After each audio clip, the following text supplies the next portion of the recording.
Alright, today I'm going to talk about the 4 different kinds of friction. We have sliding friction, rolling friction, fluid friction, and static friction. How this helps animals in their environments, we'll start with sliding friction. Sliding friction is when one object slides upon another object, creating minimal friction. As the friction on the top moves over it, the friction on the bottom moves behind it, making a smooth glide, like penguins. Sorry about the picture. Penguins who slide on ice are using a sliding friction. Next, I'm going to talk about rolling friction. Now, with rolling friction, the best example that I could find as far as animals was the armadillo. The armadillo has a armored back shell that helps not only for its defense mechanisms of turning into a ball and rolling, but also helps it for foraging for food, as ways to be able to crack open logs and other things that contain small ants and insects. Another kind was fluid friction.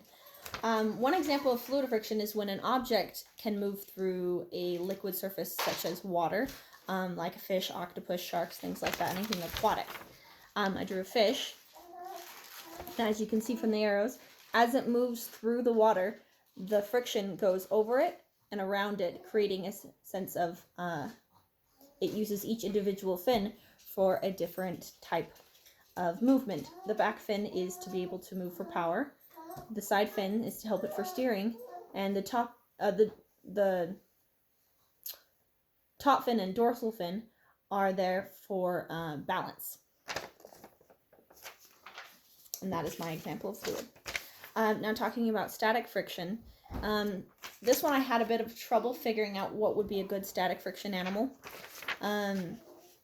Technically, friction and static friction are sliding friction and static friction are very similar, except for the fact that with sliding friction, it's going to be more of a slippery surface. But with static friction, I thought about how animals have to climb up hills with their paws, and even though some of them aren't curved for climbing, it would be an example of static friction, like a lion as it walks up a hill, due to the fact that its paws they're rougher, and so as it pushes against the ground is technically pushing back against it, causing friction, so that it can climb up.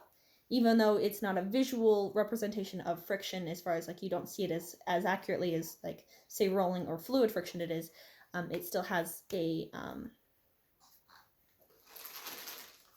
a pressure that it's met at as it goes up.